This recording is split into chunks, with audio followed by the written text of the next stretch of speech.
Ada arahan dari Pak Presiden? Arahannya membangun kota Medan yang lebih baik.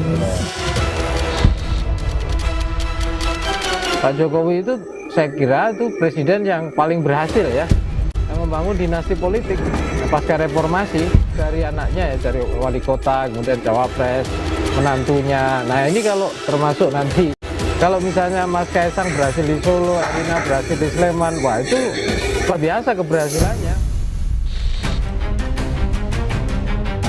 Apakah ada persoalan dinasti dan lain sebagainya? Saya pikir juga ada beberapa versi ya, terbukti misalnya ketika dulu Mas Gibran dipersoalkan ya, dituduh sebagai politik dinasti, apresiasi masyarakat justru semakin tinggi ketika beliau resmi dicalonkan.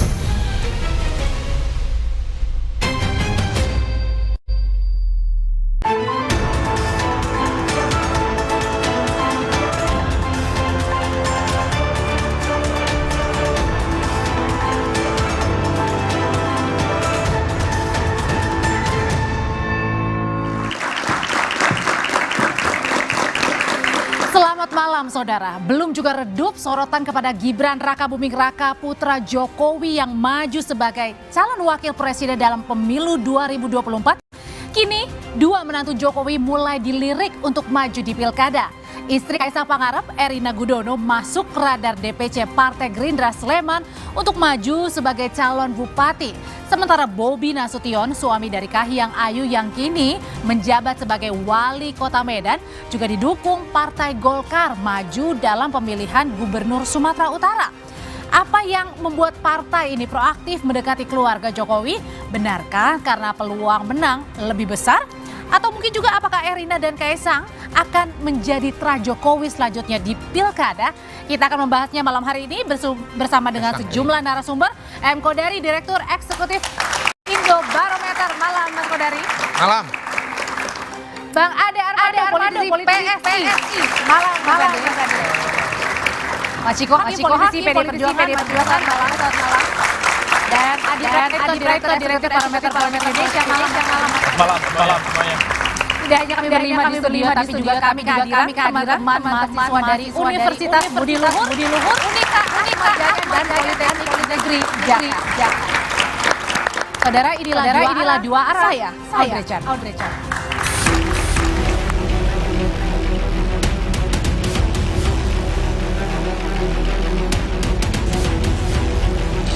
Hasil pilpres belum aja selesai. Tapi riuh pilkada serentak sudah mulai terdengar. Setelah Gibran sebagai cawapres dalam pemilu 2024, sekarang giliran dua menantu Jokowi dilirik untuk maju di pilkada. Erina Gudono, istri dari Kaisang Pangarep, masuk dalam radar DPC Partai Gerindra Sleman untuk maju sebagai calon bupati. Salah satu daerah yang kami lirik kan Mbak Erina Gudono ya. Istilahnya memang mencari kader muda, calon yang muda untuk dipromosikan masyarakat lewat partai Gerindra. Nah, tidak hanya Erina, Bobi Nasution yang juga menjabat sebagai wali kota Medan juga didukung Partai Golkar untuk maju dalam pemilihan Gubernur Sumatera Utara. Insya Allah menjelaskan. Sumut atau Jakarta? Apanya? Insya Allah Kemarin Sumut. Kalau di Jakarta. Peluang keterpilihan yang tinggi menjadi alasan Golkar untuk mengajukan keluarga Jokowi dalam pilkada. Karena begini, kita memang melihat bahwa prestasi kepada putra atau mantu Pak Jokowi ini kan memang kita bisa lihat hasilnya ya. Dan yang kedua, kalau pilkada itu kan masalah faktor kepemilihan itu artinya peluang itu ada atau tidak. Nah, kita melihat itu karena memang ada peluangnya. Tapi pengamat menilai Jokowi memang menarik untuk dilirik partai politik. Apalagi pengaruh Jokowi dinilai masih efektif untuk menggait pemilih. Partai mana yang tidak ini? keluarga Jokowi dicalonkan jadi kepala daerah ada jaminan bisa menang karena itu jaminan pasti menang bahkan gitu kan. Tanpa Pak Jokowi memerintahkan gitu, partai-partai ini tentu akan aktif dan proaktif gitu mencalonkan kalau bisa semua saudaranya Pak Jokowi gitu kan. Karena ada track record bahwa kemenangan itu bisa dijamin akhirnya karena ada pengaruh besar dari Pak Jokowi. Anak dan menantu Jokowi, Gibran Rakabuming Raka dan Bobi Nasution sebelumnya sudah mulus legal di Pilkada Solo dan Medan. Terakhir Gibran bahkan mendampingi Prabowo sebagai cawapres di pemilu 2024. Nah, lalu apakah Erina Gudono dan suaminya Kaisang Pangarep yang juga masuk dalam radar Pilkada Solo akan menjadi mitra Jokowi selanjutnya di Pilkada?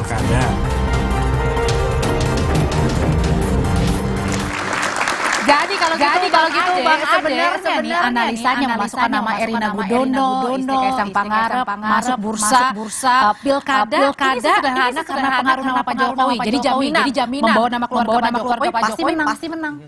Pertama perlu diperjelas buat penonton yang memasukkan bukan PSI ya.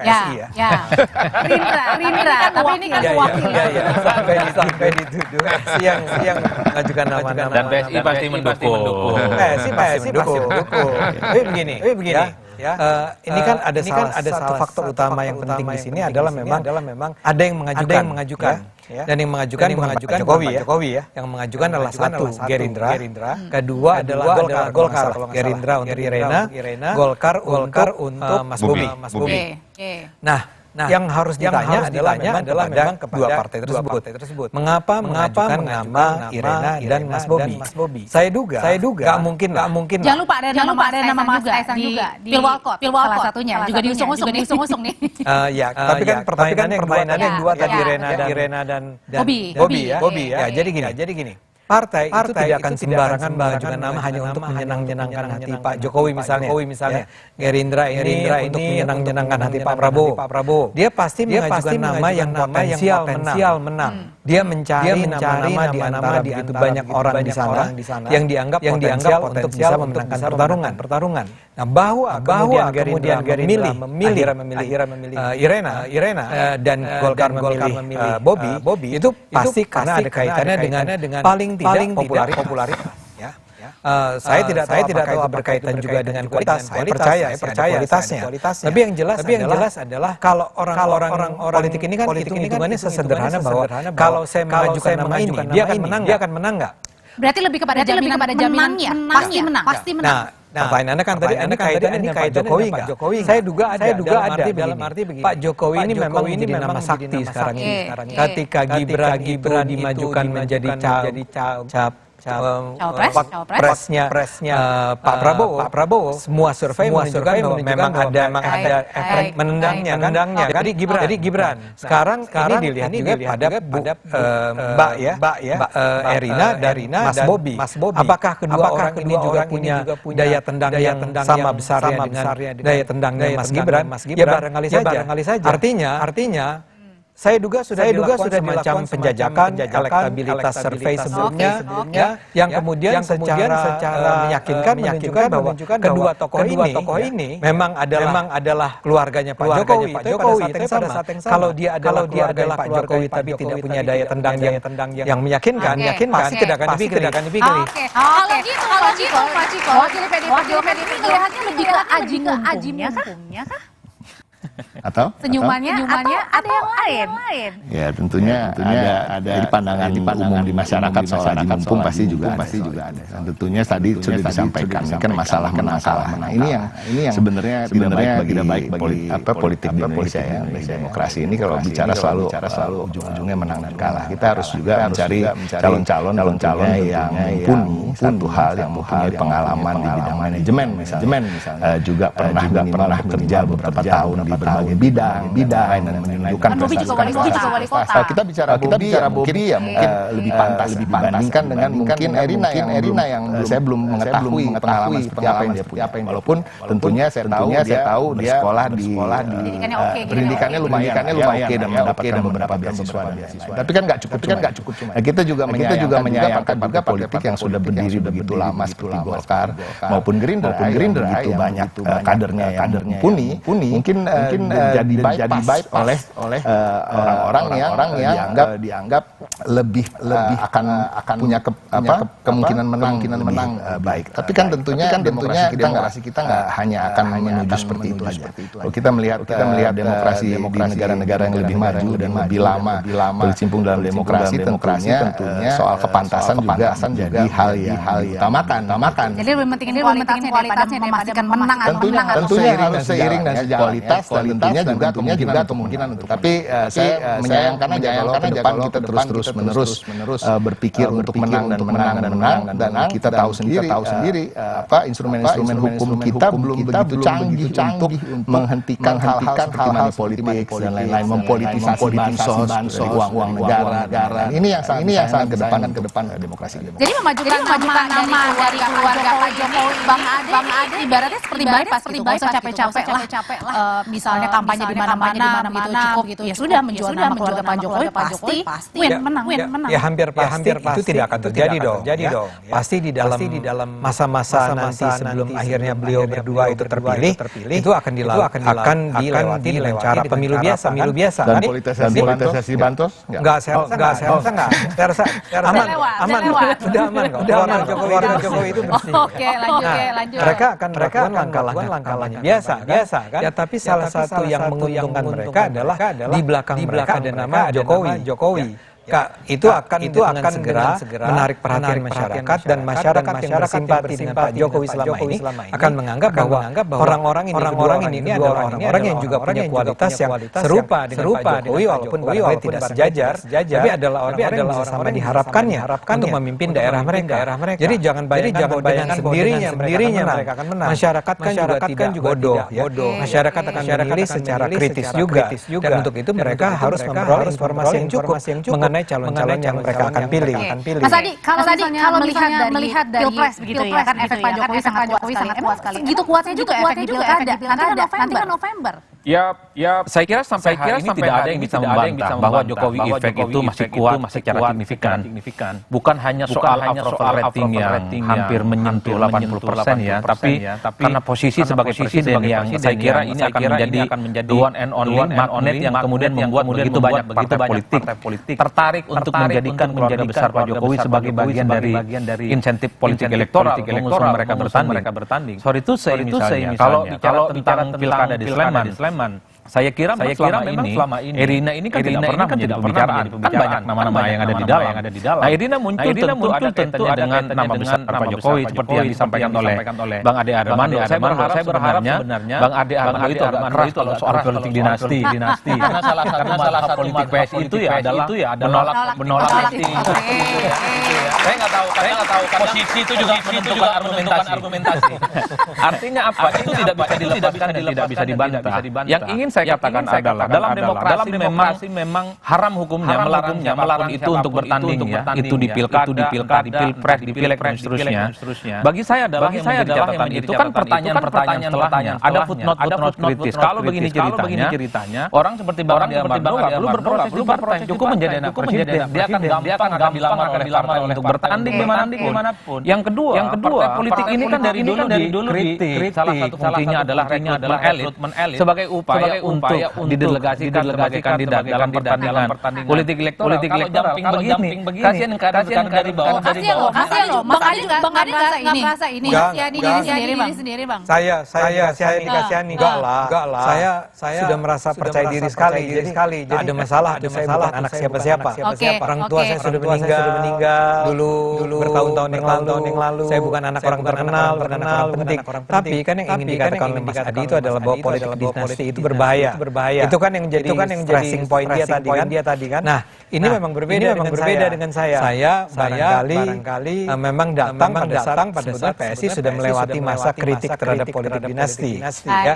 Jadi dalam pandangan saya punya masalah misalnya Bu Mega anaknya menjadi ketua DPR. Nggak apa-apa dong. Kalau dia berhasil dan ternyata terbukti memang masyarakat atau anggota DPR mempercayai beliau sebagai ketua DPR. Nggak ada masalah. Anaknya ketua DPR sekarang nanti anggotanya adalah ketua DPR. Tapi kalau soal Mbak Puan, saya stop dulu di situ. Kan perjalanannya lebih panjang dari sekedar tiba-tiba menjadi ketua DPR. Dia menjadi anggota DPR dulu, menjadi menteri, menjadi ketua DPR. Dan usianya juga bukan usia muda, usia cukup matang. Usianya 50 tahun. Kalau anaknya Puan gimana? Berapa panjang perjalanan? Dia kan baru sebagai calon anggota DPR. Kan nggak ada masalah. Saya rasa. Terus di mana masalahnya?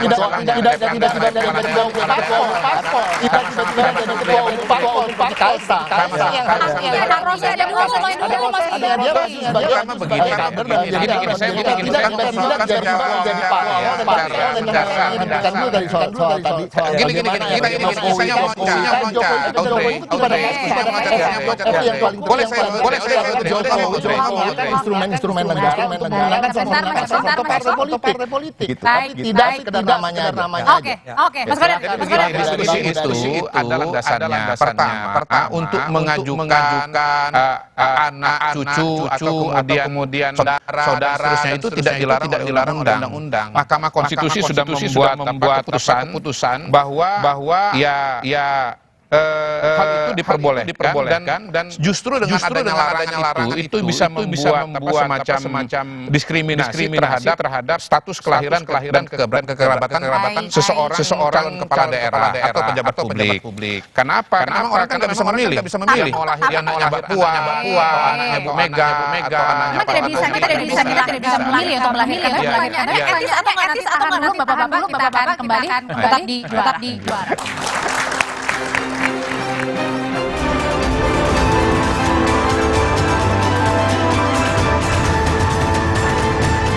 Kontra terah Jokowi melancarkan politik dinasti mengemuka. Usai Gibran Rakabuming Raka, Bobi Nasution dan Kaisang Pangarep terjun ke politik, kini giliran mantu Presiden Erina Gudono yang dikabarkan masuk bursa calon bupati Kabupaten Sleman, Yogyakarta. Jika isu ini benar terjadi, apakah mungkin ini jadi kloter aji mumpung keluarga Jokowi di negara demokrasi? Dan seberapa besar Jokowi efek masih berpengaruh saat Pilkada November nanti? Selengkapnya dalam Dua Arah, Jumat 15 Maret pukul 8:30 malam live di Kompas TV. Pro kontra terah Jokowi melancarkan politik dinasti mengemuka. Usai Gibran Rakabuming Raka, Bobi Nasution dan Kaisang Pangarep terjun ke politik, kini giliran mantu Presiden Erina Gudono yang dikabarkan masuk bursa calon bupati Kabupaten Sleman, Yogyakarta. Jika isu ini benar terjadi, apakah mungkin ini jadi kloter aji mumpung keluarga Jokowi di negara demokrasi? Dan seberapa besar Jokowi efek masih berpengaruh saat Pilkada November nanti? Selengkapnya dalam Dua Arah, Jumat 15 Maret pukul 8:30 malam live di Kompas TV. Pro kontra terah Jokowi melancarkan politik dinasti mengemuka. Usai Gibran Rakabuming Raka, Bobi Nasution dan Kaisang Pangarep terjun ke politik, kini giliran mantu Presiden Erina Gudono yang dikabarkan masuk bursa calon bupati Kabupaten Sleman, Yogyakarta. Jika isu ini benar terjadi, apakah mungkin ini jadi kloter aji mumpung keluarga Jokowi di negara demokrasi? Dan seberapa besar Jokowi efek masih berpengaruh saat Pilkada November nanti? Selengkapnya dalam Dua Arah, Jumat 15 Maret pukul 8:30 malam live di Kompas TV. Pro kontra terah Jokowi melancarkan politik dinasti mengemuka. Usai Gibran Rakabuming Raka, Bobi Nasution dan Kaisang Pangarep terjun ke politik, kini giliran mantu Presiden Erina Gudono yang dikabarkan masuk bursa calon bupati Kabupaten Sleman, Yogyakarta. Jika isu ini benar terjadi, apakah mungkin ini jadi kloter aji mumpung keluarga Jokowi di negara demokrasi? Dan seberapa besar Jokowi efek masih berpengaruh saat Pilkada November nanti? Selengkapnya dalam Dua Arah, Jumat 15 Maret pukul 8:30 malam live di Kompas TV. Pro kontra terah Jokowi melancarkan politik dinasti mengemuka. Usai Gibran Rakabuming Raka, Bobi Nasution dan Kaisang Pangarep terjun ke politik, kini giliran mantu Presiden Erina Gudono yang dikabarkan masuk bursa calon bupati Kabupaten Sleman, Yogyakarta. Jika isu ini benar terjadi, apakah mungkin ini jadi kloter aji mumpung keluarga Jokowi di negara demokrasi? Dan seberapa besar Jokowi Effect masih berpengaruh saat Pilkada November nanti? Selengkapnya dalam Dua Arah, Jumat 15 Maret pukul 8:30 malam live di Kompas TV. Pro kontra terah Jokowi melancarkan politik dinasti Persiapan puasa harus Gibran Rakabuming Raka, Bobi Nasution dan Kaisang Pangarep terjun ke politik. Kini giliran mantu Presiden Erina Gudono yang dikabarkan masuk bursa calon Bupati Kabupaten Sleman, Yogyakarta.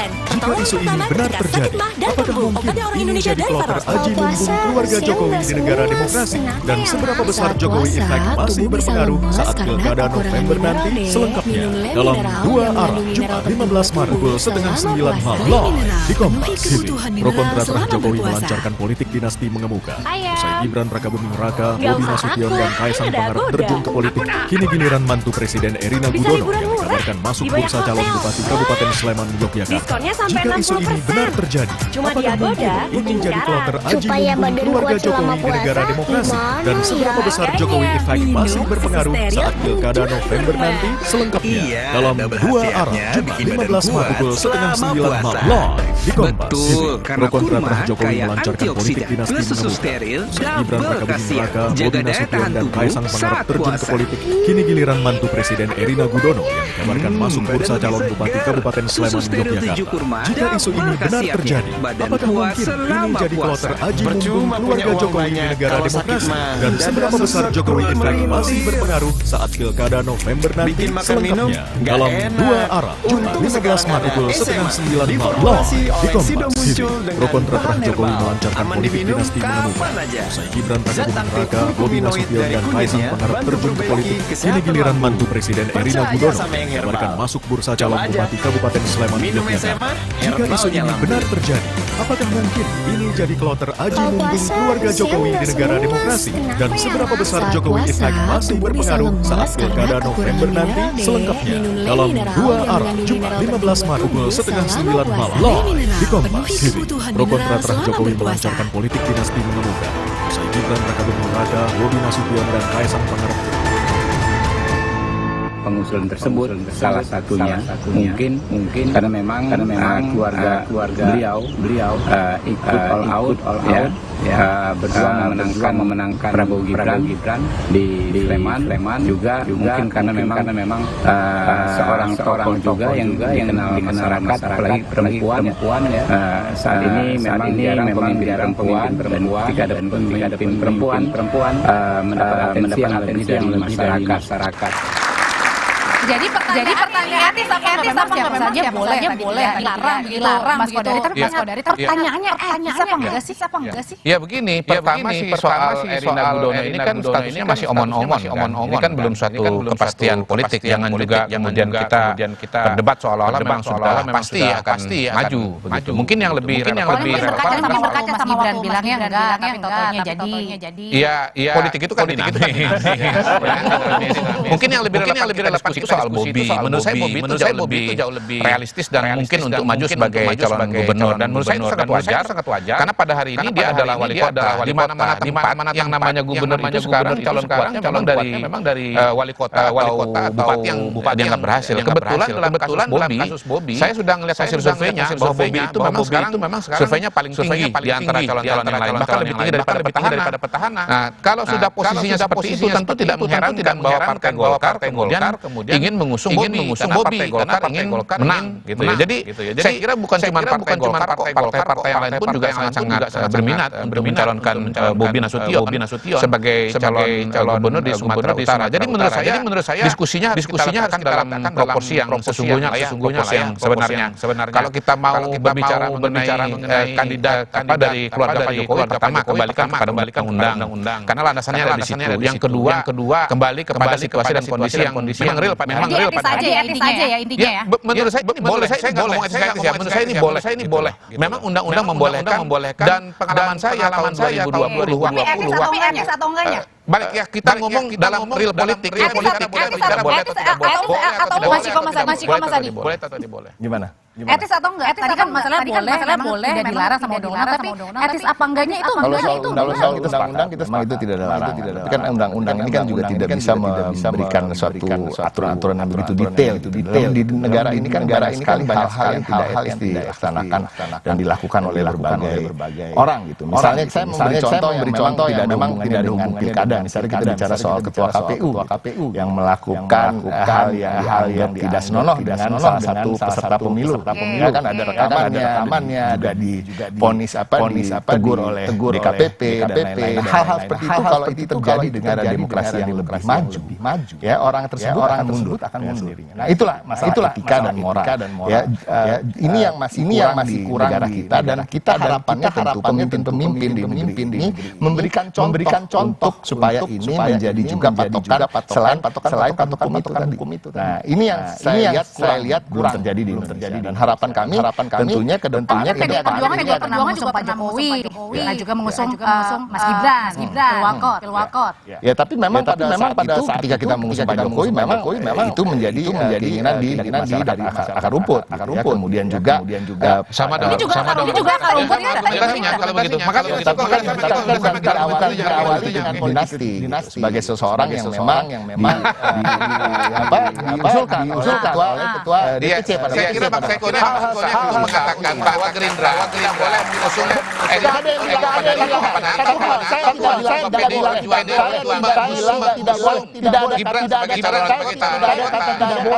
tidak pernah ada kata-kata tidak boleh di sini. Saya hanya mengingatkan pada masyarakat supaya demokrasi kita supaya lebih maju lagi. Ada hal-hal yang di luar aturan yang harus kita ikuti juga pakem-pakemnya. Ada soal etika, soal moral, soal azas kepantasan, ya kan? Apakah sudah punya pengalaman kerja begitu banyak sehingga dia memimpin salah satu tempat di Indonesia. Kalau soal Bobi tentunya perdebatannya akan berbeda. Kita bicara soal Erina, soal yang lain juga.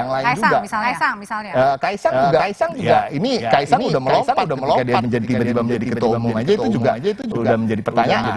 Kan artinya kenapa dia menjadi ketua umum kan sih mahana dia ada putra presiden. Oke, kalau misalnya dilihat dari Mas Adi, contohnya seperti Mas Kaisang ini kan sudah menjadi ketua umum PSI. Layak nggak bisa Pilwakot misalnya? Kan selama ini kan didengungnya masuk Solo. Ya bagi saya sebenarnya secara prinsip ini tergantung bagaimana cara melihatnya. Dari dulu mungkin kita bicara hampir semua orang itu melakukan politik dinasti. Megawati, kemudian SBY, bahkan mantan pejabat publik di negara ini. Yang tidak pernah dilakukan oleh Jokowi itu adalah misalnya mantan presiden dan pejabat publik itu menyertakan keluarga besarnya ketika mereka jadi presiden. Nah ini pertama presiden yang masih terpilih secara ofisial di mana keluarga besarnya itu terlibat dalam begitu banyak dalam kontestasi politik. Jadi wajar ketika ada Mas Gibran di situ, ada Mas Kaisang kemudian muncul lagi Mbak Erina, kemudian ada Bobi muncul di mana-mana. Lengkap semuanya kecuali nama Mbak Ayu. Betul, ini artinya ada sesuatu yang tidak pernah dilakukan oleh presiden-presiden sebelumnya. Itu yang menjadi ramai. Dan tidak boleh, bagi saya boleh. Lebih ke timingnya? Boleh. Apa yang nggak boleh dalam kita? Meski dulu kita mengacu pada Undang-Undang Nomor 8 2015. Politik dinasti itu kan dilarang dalam undang-undang setelah dibatalkan oleh Mahkamah Konstitusi karena itu mengamputasi hak politik warga negara. Di situ dulu diatur bahwa kalau ada dalam anggota keluarga dia adalah pejabat publik yang dipilih secara elected official seperti gubernur, bupati dan presiden, haram hukumnya di internal keluarganya itu satu tingkat ke bawah, kanan dan kiri, istri, anak, nggak boleh. Itu dulu diatur. Tapi itu dibatalkan oleh Mahkamah Konstitusi. Yang ingin saya katakan adalah ini perdebatan melampaui batas-batas soal demokrasi yang dibicarakan oleh publik. Ini sesuatu yang belum pernah dilakukan oleh presiden-presiden sebelumnya. Udah itu aja perdebatannya. Termasuk misalnya apa ini tidak melalui proses kaderisasi yang cukup panjang. Yang ingin saya katakan adalah siapapun di negara ini yang jadi presiden, bupati, gubernur, wali kota boleh menyertakan keluarganya bertanding dalam konteks politik elektoral. Tapi yang paling penting jangan langsung melalui proses kaderisasi itu jauh lebih penting supaya politik itu kuat posisinya. Begini, saya pada dasarnya mungkin agak berbeda dengan banyak orang ya. Saya itu pada dasarnya begini. Kalau Anda itu sudah selesai, sudah jadi sarjana, maka Anda sudah memiliki peralatan berpikir yang memadai. Itu yang menjadi guna masuk dalam pendidikan tinggi itu. Yang kedua, kalau kita bicara soal pengalaman, pengalaman itu menjadi sangat relatif kalau kita berhadapan dengan kemampuan seseorang. Tetapi jangan lupa juga bahwa kalau kita bicara pilkada, kita bicara caleg dan seterusnya, ada elemen-elemen yang lain yang juga berfungsi di situ. Misalnya dukungan partai politik, dukungan dari masyarakat. Nah, hal-hal semacam ini dukungan wacana pengajuan pilkada sebagai ini untuk ini aja lah. Misalnya tadi soal Gerindra, kenapa menyebut nama Erina Gudono? Pak Habib mengatakan, ya kita sebagai partai Gerindra merasa berterima kasih kepada Pak Jokowi, kepada Mas Kaisang, Mbak Erina, karena telah berpartisipasi dalam menyukseskan Pak Prabowo, atau minimal Mbak Erina langsung, telah berkampanye untuk Pak Prabowo. Apakah kemudian rasa terima kasih dari partai Gerindra ini tidak boleh diwujudkan dalam bentuk mendukung Mbak Erina? Nggak bisa. Kita bicara mengenai memang hak untuk mengajukan calon itu dari partai politik di luar perseorangan. Audrey, ya sorry, udah. Sudah.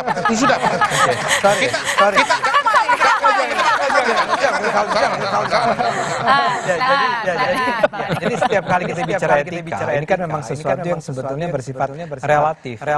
Ada banyak filsafat etik yang berbicara tentang kenapa sesuatu dianggap tidak pantas atau pantas. Nah, salah satu landasan filsafat etiknya adalah kalau memang dianggap sebuah masyarakat sebagai sesuatu yang tidak pantas. Di Indonesia masalahnya tadi sudah dikatakan, sudah berbagai praktek politik selama ini menunjukkan bahwa sebetulnya nggak ada masalah orang tua dan anaknya kemudian diikuti oleh anaknya menjadi seorang pejabat punya anak pejabat juga. Dan memang kalau kita lihat dari sisi filsafat yang lain, yaitu apa yang disebut sebagai utilitarian adalah gini. Memang apa yang menjadi masalah kalau seorang presiden anaknya itu menjadi seorang Irena tuh jadi bupati. Apa salahnya kalau seorang presiden menantunya menjadi seorang gubernur? Anda harus orang yang mengatakan itu tidak etis harus bisa menunjukkan bahwa itu bermasalah buat kepentingan masyarakat. Sebentar. Saya ingin katakan bahwa sebetulnya buat saya pribadi saya belum selesai untuk mengatakan bahwa saya sebagai orang yang melihat politik akan mengatakan sebetulnya tidak pernah ada masalah ya kalau ada seorang pejabat kemudian anaknya juga menjadi pejabat. Ini sama saja juga seorang pengusaha anaknya menjadi pengusaha. Tapi waktunya seorang dosnya menjadi dosen. Yang terpenting yang lebih adalah jadi penyanyi. Oke. Saya mau bilang gini. Yang terpenting adalah proses menuju si anak itu menjadi pejabat dilalui dengan cara yang benar atau tidak. Kalau gara-gara bapaknya adalah seorang pejabat tinggi, kemudian bapaknya ini memanfaatkan semua fasilitas negara, apa yang mereka miliki, yang sebetulnya adalah milik rakyat, kepentingan sang anak itu baru itu bermasalah. Kalau sekedar bahwa si pejabat anak juga jadi pejabat, itu tentu saja sekarang tergantung pada masyarakat mau memilih. Sekarang misalnya Mas Ciko dan Mas Adi ini kampanye aja kepada masyarakat. Jangan pilih para pemimpin yang adalah keturunan dari para pejabat. Itu fair. Kemudian masyarakat lebih setuju dengan beliau ini, ya nggak apa-apa juga. Kalau gitu sekali lagi sebenarnya dijawab. Jawaban saya itu udah dibajak.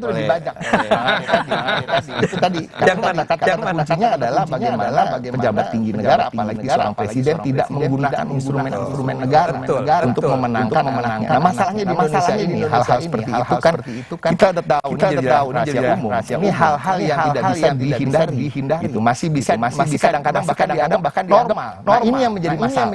Itu ke depan tentunya akan lebih baik kalau itu sudah instrumen hukum kita sudah bekerja begitu baik. ASN kita, TNI Polri kita tidak bisa digerakkan oleh kekuasaan dan mereka bisa bersikap 100% netral. Dan itu sah saja. Tadi kan saya juga bilang ini bukan masalah tidak boleh. Saya setuju bahwa ini diperbolehkan oleh undang-undang. Tapi permasalahannya apa yang terjadi realitasnya di masyarakat sekarang adalah itu tadi, instrumen-instrumen itu digunakan untuk memenangkan salah satu paslon dan uang negara digunakan untuk memenangkan. Apakah juga termasuk dengan wacana memajukan waktu pilkada ini pada saat Pak Jokowi juga masih menjabat, apakah itu juga termasuk dalam menggunakan instrumen kekuasaan di pilkada 2024? Kita akan kembali di dua arah.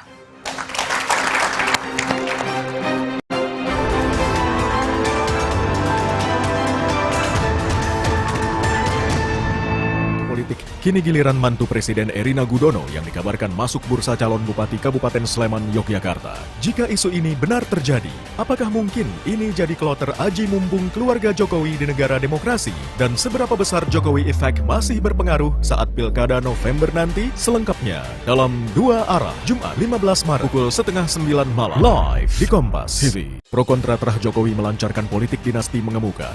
Usai Gibran Rakabuming Raka, Bobi Nasution, dan Kaisang Pangarep terjun ke politik, kini giliran mantu Presiden Erina Gudono yang dikabarkan masuk bursa calon Bupati Kabupaten Sleman, Yogyakarta. Jika isu ini benar terjadi, apakah mungkin ini jadi kloter aji mumpung keluarga Jokowi di negara demokrasi? Dan seberapa besar Jokowi efek masih berpengaruh saat Pilkada November nanti? Selengkapnya dalam Dua Arah, Jumat 15 Maret pukul 8:30 malam, live di Kompas TV. Pro kontra terah Jokowi melancarkan politik dinasti mengemuka. Usai Gibran Rakabuming Raka, Bobi Nasution, dan Kaisang Pangarep terjun ke politik, kini giliran mantu Presiden Erina Gudono yang dikabarkan masuk bursa calon Bupati Kabupaten Sleman, Yogyakarta. Jika isu ini benar terjadi, apakah mungkin ini jadi kloter aji mumpung keluarga Jokowi di negara demokrasi? Dan seberapa besar Jokowi efek masih berpengaruh saat Pilkada November nanti? Selengkapnya dalam Dua Arah, Jumat 15 Maret pukul 8:30 malam, live di Kompas TV. Pro kontra terah Jokowi melancarkan politik dinasti mengemuka. Usai Gibran Rakabuming Raka, Bobi Nasution, dan Kaisang Pangarep terjun ke politik, kini giliran mantu Presiden Erina Gudono yang dikabarkan masuk bursa calon Bupati Kabupaten Sleman, Yogyakarta. Jika isu ini benar terjadi, apakah mungkin ini jadi kloter aji mumpung keluarga Jokowi di negara demokrasi? Dan seberapa besar Jokowi efek masih berpengaruh saat Pilkada November nanti? Selengkapnya dalam Dua Arah, Jumat 15 Maret pukul 8:30 malam, live di Kompas TV. Pro kontra terah Jokowi melancarkan politik dinasti mengemuka. Usai Gibran Rakabuming Raka, Bobi Nasution, dan Kaisang Pangarep terjun ke politik, kini giliran mantu Presiden Erina Gudono yang dikabarkan masuk bursa calon Bupati Kabupaten Sleman, Yogyakarta. Jika isu ini benar terjadi, apakah mungkin ini jadi kloter aji mumpung keluarga Jokowi di negara demokrasi? Dan seberapa besar Jokowi efek masih berpengaruh saat Pilkada November nanti? Selengkapnya dalam Dua Arah, Jumat 15 Maret pukul 8:30 malam, live di Kompas TV. Pro kontra terah Jokowi melancarkan politik dinasti mengemuka. Usai Gibran Rakabuming Raka, Bobi Nasution, dan Kaisang Pangarep terjun ke politik, kini giliran mantu Presiden Erina Gudono yang dikabarkan masuk bursa calon Bupati Kabupaten Sleman, Yogyakarta. Jika isu ini benar terjadi, apakah mungkin ini jadi kloter aji mumpung keluarga Jokowi di negara demokrasi? Dan seberapa besar Jokowi efek masih berpengaruh saat Pilkada November nanti? Selengkapnya dalam Dua Arah, Jumat 15 Maret pukul 8:30 malam, live di Kompas TV. Pro kontra terah Jokowi melancarkan politik dinasti mengemuka. Usai Gibran Rakabuming Raka, Bobi Nasution, dan Kaisang Pangarep terjun ke politik, kini giliran mantu Presiden Erina Gudono yang dikabarkan masuk bursa calon Bupati Kabupaten Sleman, Yogyakarta. Jika isu ini benar terjadi, apakah mungkin ini jadi kloter aji mumpung keluarga Jokowi di negara demokrasi? Dan seberapa besar Jokowi efek masih berpengaruh saat Pilkada November nanti? Selengkapnya dalam Dua Arah, Jumat 15 Maret pukul 8:30 malam, live di Kompas TV. Pro kontra terah Jokowi melancarkan politik dinasti mengemuka.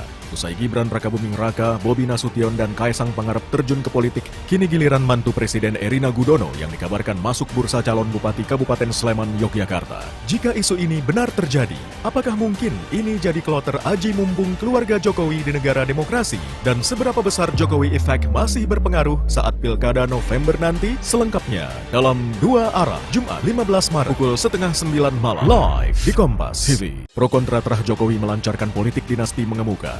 Usai Gibran Rakabuming Raka, Bobi Nasution, dan Kaisang Pangarep terjun ke politik, kini giliran mantu Presiden Erina Gudono yang dikabarkan masuk bursa calon Bupati Kabupaten Sleman, Yogyakarta. Jika isu ini benar terjadi, apakah mungkin ini jadi kloter aji mumpung keluarga Jokowi di negara demokrasi? Dan seberapa besar Jokowi efek masih berpengaruh saat Pilkada November nanti? Selengkapnya dalam Dua Arah, Jumat 15 Maret pukul 8:30 malam, live di Kompas TV. Pro kontra terah Jokowi melancarkan politik dinasti mengemuka. Usai Gibran Rakabuming Raka, Bobi Nasution, dan Kaisang Pangarep terjun ke politik, kini giliran mantu Presiden Erina Gudono yang dikabarkan masuk bursa calon Bupati Kabupaten Sleman, Yogyakarta. Jika isu ini benar terjadi, apakah mungkin ini jadi kloter aji mumpung keluarga Jokowi di negara demokrasi? Dan seberapa besar Jokowi efek masih berpengaruh saat Pilkada November nanti? Selengkapnya dalam Dua Arah, Jumat 15 Maret pukul 8:30 malam, live di Kompas TV. Pro kontra terah Jokowi melancarkan politik dinasti mengemuka. Usai Gibran Rakabuming Raka, Bobi Nasution, dan Kaisang Pangarep terjun ke politik, kini giliran mantu Presiden Erina Gudono yang dikabarkan masuk bursa calon Bupati Kabupaten Sleman, Yogyakarta. Jika isu ini benar terjadi, apakah mungkin ini jadi kloter aji mumpung keluarga Jokowi di negara demokrasi? Dan seberapa besar Jokowi efek masih berpengaruh saat Pilkada November nanti? Selengkapnya dalam Dua Arah, Jumat 15 Maret pukul 8:30 malam, live di Kompas TV. Pro kontra terah Jokowi melancarkan politik dinasti mengemuka. Usai Gibran Rakabuming Raka, Bobi Nasution, dan Kaisang Pangarep terjun ke politik, kini giliran mantu Presiden Erina Gudono yang dikabarkan masuk bursa calon Bupati Kabupaten Sleman, Yogyakarta. Jika isu ini benar terjadi, apakah mungkin ini jadi kloter aji mumpung keluarga Jokowi di negara demokrasi? Dan seberapa besar Jokowi efek masih berpengaruh saat Pilkada November nanti? Selengkapnya dalam Dua Arah, Jumat 15 Maret pukul 8:30 malam, live di Kompas TV. Pro kontra terah Jokowi melancarkan politik dinasti mengemuka. Usai Gibran Rakabuming Raka, Bobi Nasution, dan Kaisang Pangarep terjun ke politik, kini giliran mantu Presiden Erina Gudono yang dikabarkan masuk bursa calon Bupati Kabupaten Sleman, Yogyakarta. Jika isu ini benar terjadi, apakah mungkin ini jadi kloter aji mumpung keluarga Jokowi di negara demokrasi? Dan seberapa besar Jokowi efek masih berpengaruh saat DKPP antar lembaga kementerian di pemerintah untuk melihat pilkada isi keputusan itu seperti apa. Kalau saya baca isi keputusan itu kan sebetulnya menolak permohonan pemohon, tapi ada pertimbangan.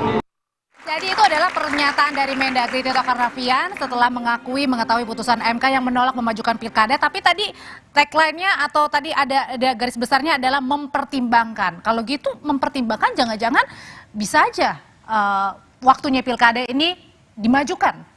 Ya, bagi saya sebenarnya secara prinsip Mahkamah Konstitusi sudah memutuskan bahwa pilkada serentak tahun 2024 itu di bulan November. Mestinya di situ tak ada perdebatan apapun. Jangan menggunakan bahasa-bahasa yang terkesan ini ngolah soal kemungkinan bahwa pilkada itu bisa dilaksanakan sebelum Oktober, bisa September, dan seterusnya dan seterusnya. Kenapa? Karena kita mengakui bahwa putusan MK itu kan final dan banding. Nggak boleh ada tafsir-tafsir lain di luar itu. Oleh karena itu siapapun, entah itu aktivis ataupun pejabat publik, rasa-rasanya bagi saya haram ngomong yang kayak gitu-gitu. Ini putusan MK kok, mau diapain lagi ini barang. Emang kalau dimajukan kenapa Mas Adi? Ada khawatir, kalau dimajukan misalnya, mungkin di September ya, saat itu jabatan presiden masih Pak Jokowi. Sebelum ada serah terima kepada presiden terpilih di 2024. Karena masa jabatan presiden Pak Jokowi itu berakhir 20 Oktober. Oleh karena itu, kalau pilkada itu dimajukan, pasti dugaannya macam-macam publik ini. Oh inilah, terah politik lah, dan seterusnya dan seterusnya. Bagi saya adalah ketika segala sesuatu diputuskan secara definitif bahwa MK memutuskan ini kembali ke hitohnya, di mana memang dalam undang-undang pilkada sebelumnya sudah disebutkan bahwa pilkada serentak di bulan November, bukan pada yang lainnya. Nah, yang ingin saya katakan Audrey terkait dengan politik kekeluargaan di Indonesia, ini memang biasa. Secara alamiah dalam kondisi state of nature, siapapun pasti punya intensi ingin memajukan keluarga besarnya dalam konteks politik apapun, entah gubernur, bupati, wali kota, bahkan kalau bisa jadi presiden setelahnya, kok nggak soal. Dalam demokrasi itu diatur. Yang ramai itu karena tidak melalui proses dari bawah, itu aja. Di Barat, di Amerika khususnya, ada yang disebut dengan proses sosialisasi politik. Kalau saya sebagai pejabat publik, anak saya yang masih kecil saya ajarin berpolitik, masuk partai sesuai dengan partai saya. Kalau saya Golkar, saya ajak tuh anak-anak saya masuk Golkar. Di Indonesia agak repot. Mumpung karena presiden, entah gubernur, bupati, wali kota, karena ada yang mau mencalonkan anaknya, monggo. Yang penting mumpung maksudnya. Nah itu yang kita sebutkan. Ada program yang saya kira sosialisasi politik dan kaderisasi yang selalu dipertentangkan. Baik. Kalau begini ceritanya, besok-besok partai politik bubarkan kok, ngapain? Oh, dibubarin aja kalau kita nggak usah ada partai politik. Orang seperti Bang Ade Armando, saya tahu persis lah, dulu sangat kritis dengan politik dinasti, tapi per hari ini nggak ada suaranya tuh partainya, mestinya kritis juga gitu. Ihdinas siratal mustaqim, dalam perjuangan demokrasi yang setegak-tegaknya. Ini bukan karena posisinya aja yang berubah, sekarang udah pro gitu loh, dan membela. Bang Ade. Ya, saya nggak tahu Mas Adi itu menganggap saya seperti itu kenapa. Tapi kalau menurut saya kan kita pakai logika sederhana saja ya. Masalahnya begini. Pak Jokowi itu punya dua putra yang dia besarkan pada saat dia menjadi wali kota, kemudian menjadi gubernur, kemudian menjadi presiden. Ya, dalam hal ini sosialisasi politik sudah dijalankan terhadap kedua anaknya. Nah, ini juga berimbas pada menantunya dan pada ya dua menantu ya. Sekarang sehingga buat saya yang lebih penting adalah menilai, misalnya saja, kedua orang ini adalah orang yang layak nggak dijadikan sebagai para pemimpin kepala daerah.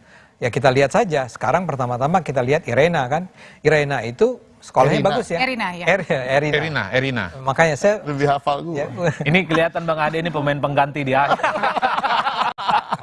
ya Erina ini kita tahu semua ya. Ya nggak Mas Ciko ya. Dia itu sekolahnya UGM ya. Terus dapat 5 scholarship beasiswa di perguruan tinggi terkemuka. Jadi orang ini pasti pintar. Tapi masalahnya kalau tadi meminjam kata-katanya Mas Adi, ini melewati loh, bukan hanya melewati kader-kader, tapi mungkin jangan-jangan yang potensial di daerah tersebut juga bisa jadi dilewati. Ya begini, kan lagi-lagi kita ulang, ini kan yang mengajukan sebuah partai, namanya Gerindra. Gerindra dari semua calon yang ada di daerah tersebut, yang dia anggap akan berpotensi menang. Jadi bukan cuma sekedar bahwa dia berpotensi menang karena dia adalah menantunya Jokowi. Tapi orang ini memang cakap, orang ini memang layak memimpin. Dan itu datangnya dari mana? Antara lain saya rasa dari penelaahan dari Gerindra terhadap siapa Irena ya. Erina. Siapa mertuanya? Bukan? Enggak, siapa? Dia pinter enggak? Dia sekolahnya di mana? Gitu kan.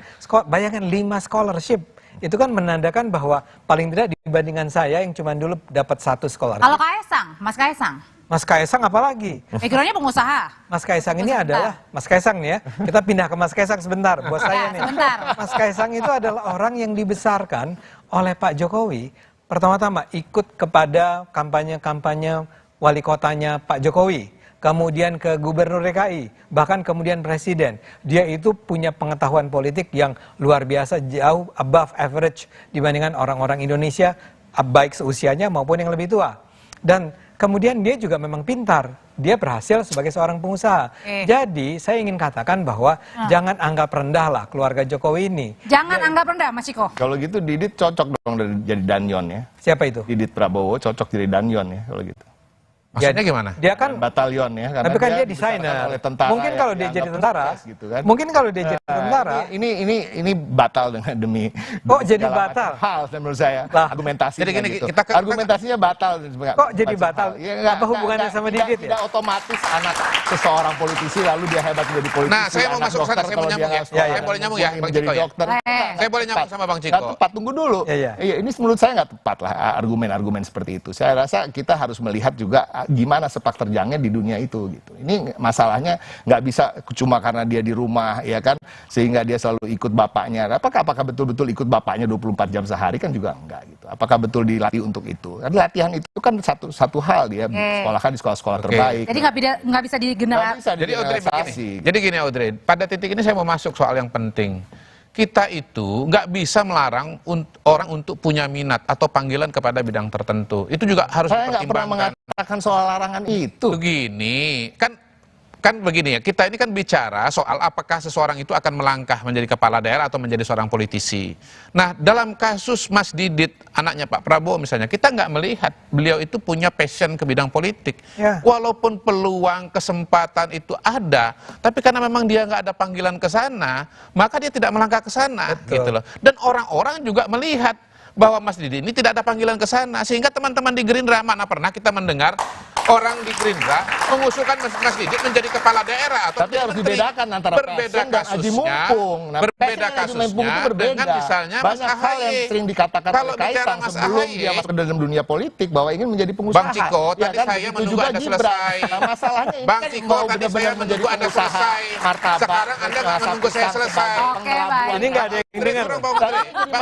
Kalau dari awal saya sampai salah sebut, saya bilang Bang Audrey bahwa sebagai anak presiden. Jadi saya nggak salah. Bukan kakak. Irena nggak apa-apa lah ya. Politik, tapi tiba masuk politik di ujung. Sederhana aja, Anda nggak bisa memaksakan harus passion oleh masyarakat. Apakah kalau Anda orang-orang punya kesempatan, tapi kalau nggak punya passion, nggak jalan ke sana juga. Sebagai kader Anda pun pengen, tetapi kalau rakyat tidak menghendaki, nggak akan menang juga. Itu aja. Dua sisi dan dua arah. Dua sisi dan dua arah.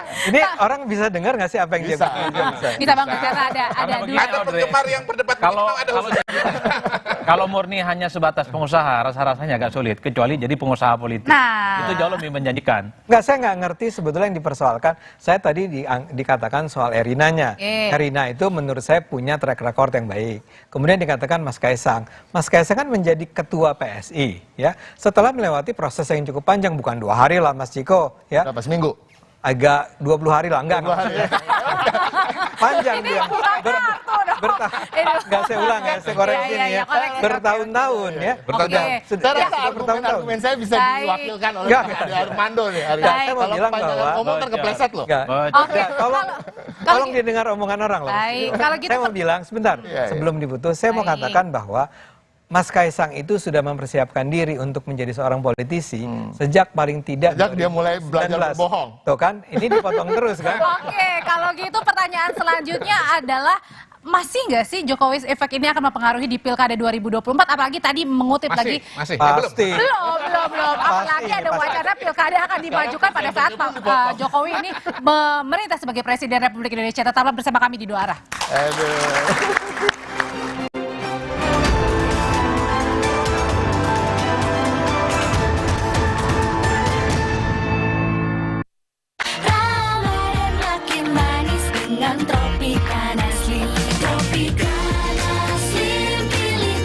Kontra terah Jokowi melancarkan politik dinasti mengemuka. Usai Gibran Rakabuming Raka, Bobi Nasution dan Kaisang Pangarep terjun ke politik, kini giliran mantu Presiden Erina Gudono yang dikabarkan masuk bursa calon Bupati Kabupaten Sleman, Yogyakarta. Jika isu ini benar terjadi, apakah mungkin ini jadi kloter aji mumpung keluarga Jokowi di negara demokrasi? Dan seberapa besar Jokowi efek masih berpengaruh saat Pilkada November nanti? Selengkapnya dalam Dua Arah, Jumat 15 Maret pukul 8:30 malam, live di Kompas TV. Pro kontra terah Jokowi melancarkan politik dinasti mengemuka. Usai Gibran Rakabuming Raka, Bobi Nasution dan Kaisang Pangarep terjun ke politik, kini giliran mantu Presiden Erina Gudono yang dikabarkan masuk bursa calon Bupati Kabupaten Sleman, Yogyakarta. Jika isu ini benar terjadi, apakah mungkin ini jadi kloter aji mumpung keluarga Jokowi di negara demokrasi? Dan seberapa besar Jokowi efek masih berpengaruh saat Pilkada November nanti? Selengkapnya dalam Dua Arah, Jumat 15 Maret pukul 8:30 malam, live di Kompas TV. Pro kontra terah Jokowi melancarkan politik dinasti mengemuka. Usai Gibran Rakabuming Raka, Bobi Nasution dan Kaisang Pangarep terjun ke politik, kini giliran mantu Presiden Erina Gudono yang dikabarkan masuk bursa calon Bupati Kabupaten Sleman, Yogyakarta. Jika isu ini benar terjadi, apakah mungkin ini jadi kloter aji mumpung keluarga Jokowi di negara demokrasi? Dan seberapa besar Jokowi efek masih berpengaruh saat Pilkada November nanti? Selengkapnya dalam Dua Arah, Jumat 15 Maret pukul 8:30 malam, live di Kompas TV. Pro kontra terah Jokowi melancarkan politik dinasti mengemuka. Usai Gibran Rakabuming Raka, Bobi Nasution dan Kaisang Pangarep terjun ke politik, kini giliran mantu Presiden Erina Gudono yang dikabarkan masuk bursa calon Bupati Kabupaten Sleman, Yogyakarta. Jika isu ini benar terjadi, apakah mungkin ini jadi kloter aji mumpung keluarga Jokowi di negara demokrasi? Dan seberapa besar Jokowi efek masih berpengaruh saat Pilkada November nanti? Selengkapnya dalam Dua Arah, Jumat 15 Maret pukul 8:30 malam, live di Kompas TV. Pro kontra terah Jokowi melancarkan politik dinasti mengemuka. Usai Gibran Rakabuming Raka, Bobi Nasution dan Kaisang Pangarep terjun ke politik, kini giliran mantu Presiden Erina Gudono yang dikabarkan masuk bursa calon Bupati Kabupaten Sleman, Yogyakarta. Jika isu ini benar terjadi, apakah mungkin ini jadi kloter aji mumpung keluarga Jokowi di negara demokrasi? Dan seberapa besar Jokowi efek masih berpengaruh saat Pilkada November nanti? Selengkapnya dalam Dua Arah, Jumat 15 Maret pukul 8:30 malam, live di Kompas TV. Pro kontra terah Jokowi melancarkan politik dinasti mengemuka. Usai Gibran Rakabuming Raka, Bobi Nasution dan Kaisang Pangarep terjun ke politik, kini giliran mantu Presiden Erina Gudono yang dikabarkan masuk bursa calon Bupati Kabupaten Sleman, Yogyakarta. Jika isu ini benar terjadi, apakah mungkin ini jadi kloter aji mumpung keluarga Jokowi di negara demokrasi? Dan seberapa besar Jokowi efek masih berpengaruh saat Pilkada November nanti? Selengkapnya dalam Dua Arah, Jumat 15 Maret pukul 8:30 malam, live di Kompas TV. Pro kontra terah Jokowi melancarkan politik dinasti mengemuka. Usai Gibran Rakabuming Raka, Bobi Nasution dan Kaisang Pangarep terjun ke politik, kini giliran mantu Presiden Erina Gudono yang dikabarkan masuk bursa calon Bupati Kabupaten Sleman, Yogyakarta. Jika isu ini benar terjadi, apakah mungkin ini jadi kloter aji mumpung keluarga Jokowi di negara demokrasi? Dan seberapa besar Jokowi efek masih berpengaruh saat Pilkada November nanti? Selengkapnya dalam Dua Arah, Jumat 15 Maret pukul 8:30 malam, live di Kompas TV. Pro kontra terah Jokowi melancarkan politik dinasti mengemuka.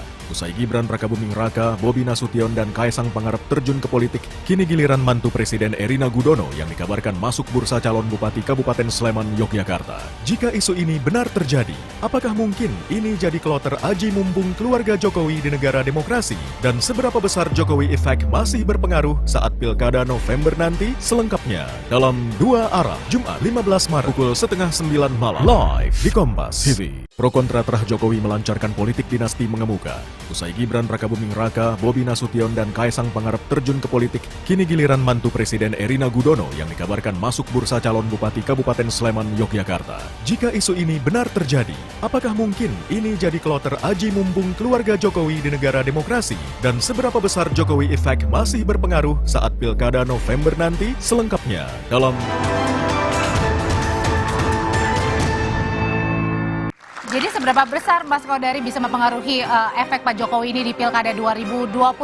Apalagi tadi ada wacana ya untuk memajukan waktu Pilkada. Ya, secara garis besar saya melihat Pak Jokowi masih menjadi magnet elektoral ya. Dan saya kira itu terbukti sudah berkali-kali dan terakhir dalam Pilpres di 2024. Bahkan bukan hanya bagi yang punya hubungan keluarga, bagi yang tidak punya hubungan keluarga seperti Pak Prabowo sekalipun juga magic banget loh. Misalnya kita lihat bagaimana di Jawa Tengah yang Pak Prabowo itu tahun 2014-2019 kalah telak itu bisa menang.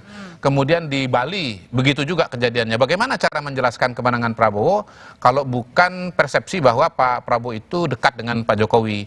Jadi saya kira justru pada tahun 2024 ini dengan Pilpres yang terselenggara pada bulan lalu itu justru makin memperkuat posisi Pak Jokowi. Saya melihat popularitas Pak Jokowi ini di tahun 2024 ini bahkan lebih kuat lagi dibandingkan dengan tahun 2020. Sebetulnya ada gradasi tingkat dukungan kepada keluarga Pak Jokowi tergantung daerahnya.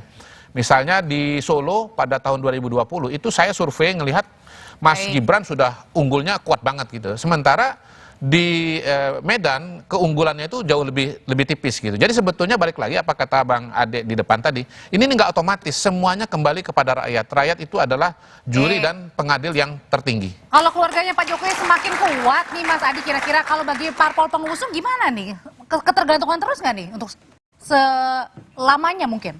Atau ya, saya kira memang kalau kita bicara tentang rumus politik, seorang presiden, gubernur, bupati, dan wali kota itu punya magnet yang saya kira tidak terbantahkan Pak, terutama bagi keluarga besarnya. Apalagi Jokowi yang saya kira memang itu bisa dinikmati betul faedah elektoralnya. Bahkan oleh mereka pun yang selama ini tidak menjadi bagian dari keluarga Pak Jokowi.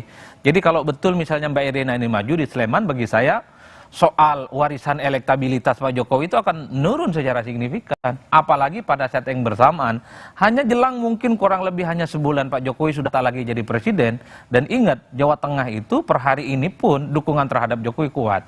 Bagi saya, pembicaraan kita hari ini aji mumpung lah, politik kekeluargaan lah. Mestinya ini sudah selesai dalam konteks demokratisasi yang sedang berkembang. Yang diperbincangkan publik itu adalah soal apakah ada di negara ini presiden yang sedang menjabat, gubernur, bupati, dan wali kota yang sedang menjabat agak sedikit menahan diri iman politiknya. Sekalipun begitu banyak godaan dari luar, kira-kira begitu, untuk memajukan keluarga besarnya. Dulu orang melihat Pak Jokowi ini punya role model. Beda dengan SBY, beda dengan Megawati dan seterusnya, di mana keluarga besarnya juga menjadi bagian dari politik elektoral, sekalipun dilakukan setelah nggak jadi presiden. Oase itu muncul, karena Jokowi ini adalah rakyat biasa, seperti kita ini yang kebanyakan orang kampung, orang desa, yang kemudian tidak akan melakukan praktek-praktek politik yang dianggap tidak lumrah. Ya harus diakui per hari ini Pak Jokowi sama dengan mantan-mantan presiden yang lainnya, di mana memang juga mempersilahkan atau tergoda untuk memberikan izin kepada keluarga besarnya terlibat di dalam urusan politik elektoral. Apakah itu salah atau tidak? Wallahu a'lam bishawab. Enggak ada yang salah dan tidak ada yang dijalankan.